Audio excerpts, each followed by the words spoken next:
स्वागत है दोस्तों आप सभी का वापस से आपके अपने यूट्यूब चैनल पर। आइए बढ़ते हैं अगले लेक्चर की ओर। आज का हमारा टॉपिक रहेगा शून्य कोटि की अभिक्रिया के लिए अर्धायुकाल की गणना। तो शून्य कोटि की अभिक्रिया के लिए हम अर्धायुकाल निकालेंगे। सबसे पहले हम इसका क्वेश्चन बना लेते हैं। प्रश्न कैसे बनेगा, तो यहाँ पर हमारा प्रश्न रहेगा शून्य कोटि की अभिक्रिया के लिए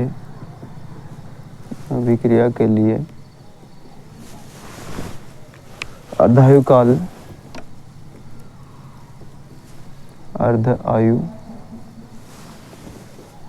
काल ज्ञात कीजिए। यह हमारा प्रश्न हो जाएगा। दोस्तों सबसे पहले हम जानेंगे कि अर्धायुकाल क्या होता है। तो अर्धायुकाल वह समय होता है जिसमें अभिकारक का सांद्रण घट करके आधा हो जाता है, या जिसमें आधी अभिक्रिया पूरी हो जाती है, उसे हम अर्धायुकाल कहते हैं। इस अर्धायुकाल को हमने प्रथम कोटि की अभिक्रिया के लिए जब अर्धायुकाल निकाला था उसमें भी जाना था, तो वीडियो भी आप देखें। आइए हम शुरू करें शून्य कोटि की अभिक्रिया के लिए अर्धायुकाल। तो हम यहाँ पे लिखेंगे उत्तर में कि शून्य कोटि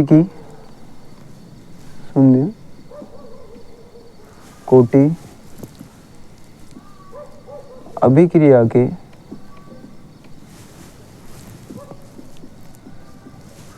दर स्थिरांक से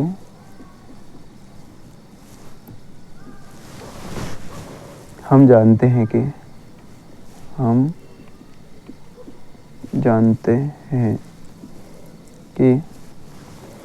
शून्य कोटि की अभिक्रिया के लिए अभी हमने दर स्थिरांक का व्यंजक ज्ञात किया है इससे पहले वाले वीडियो में।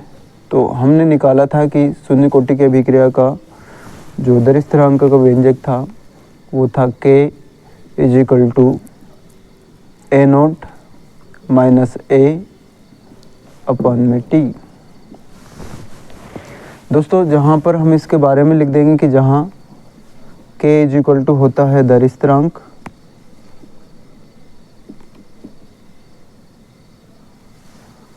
t = होता है समय,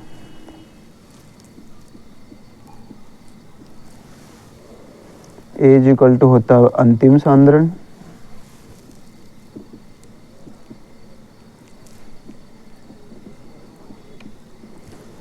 और a0 = होता है प्रारंभिक सांद्रण।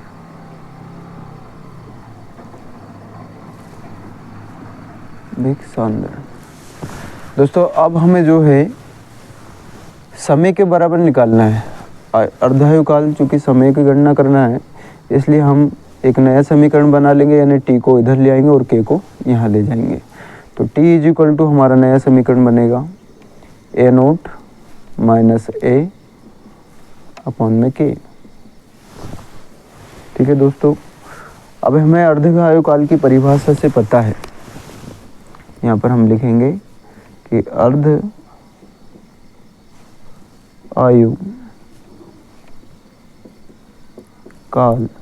की परिभाषा से, अर्धायुकाल की परिभाषा क्या कहती है कि समय उसमें क्या रहता है, आधा, t = t½ और a का जो सांद्रण रहता है, चूँकि आधी अभिक्रिया पूरी हुई है, ये सांद्रण आधा हुआ, तो a = a0 प्रारंभिक सांद्रण का क्या हो जाएगा, आधा। a = हो जाएगा a0/2। तो दोस्तों समीकरण में उठा करके इसका मान रख देंगे, तब हमारा नया समीकरण बनेगा कि t = तो t½ हो गया, तो t = t½ a0 ऐसा का ऐसा ही, माइनस a का वैल्यू हमारे पास में a0/2 बटे में आ जाएगा k। दोस्तों एक समीकरण और बना लीजिए आगे, t½ = इस a0 के अपान में कुछ भी नहीं है तो 1 मान लीजिए, माइनस a0/2/k। ये हमारा नया समीकरण बन गया है।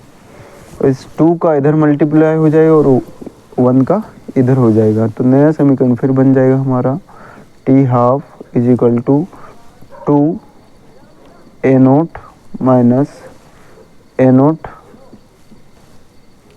अपन में 2/k। ठीक है दोस्तों, तो यहाँ 2a0 में से a0 चला जाएगा तो एक a0 बचेगा और k का जब ट्रांसपोजिशन होगा इसके बटे में कुछ नहीं तो एक मान लेंगे, तो इस एक का जो है ऊपर पक्षांतर हो जाएगा, यानी a0 के पास चले जाएगा और k 2 के पास में चला जाएगा। तो ये इस प्रकार से समीकरण बनेगा,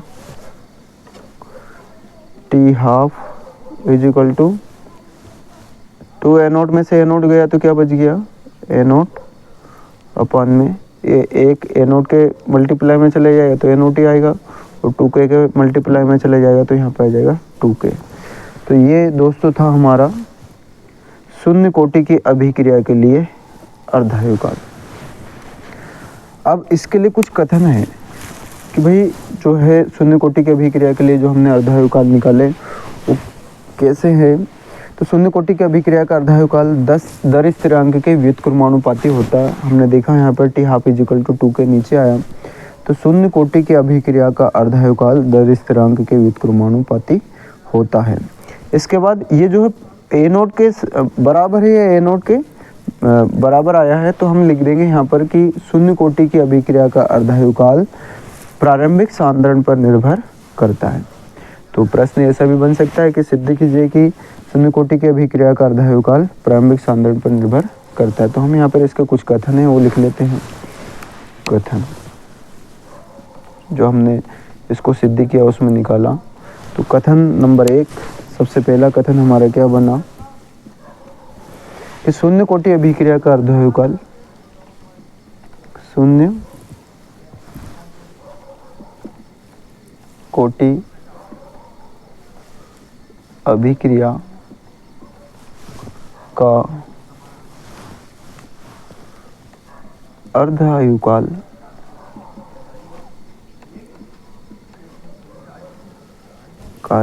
दर स्थिरांक की व्युत्क्रमानुपाती होता है। दर स्थिरांक के व्युत्क्रमानुपाती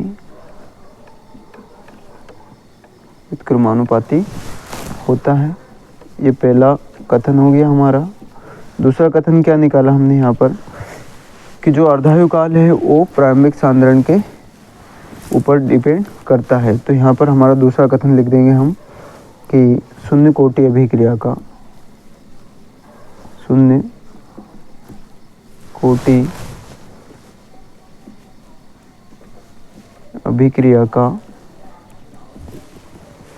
अर्धायु काल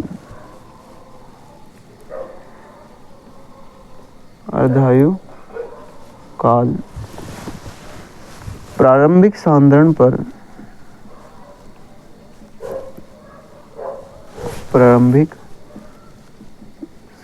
पर निर्भर करता है। शून्य कोटि अभिक्रिया का अर्धायु काल प्रारंभिक सांद्रण के ऊपर डिपेंड करता है और ये जो शून्य कोटि अभिक्रिया का अर्धायु काल है वो दर स्थिरांक के व्युत्क्रमानुपाती होता है। आई होप सभी को समझ में आया होगा। तो वीडियो को लाइक, शेयर और कमेंट्स ज़रूर करें और चैनल को सब्सक्राइब करना ना भूलें। Thank you.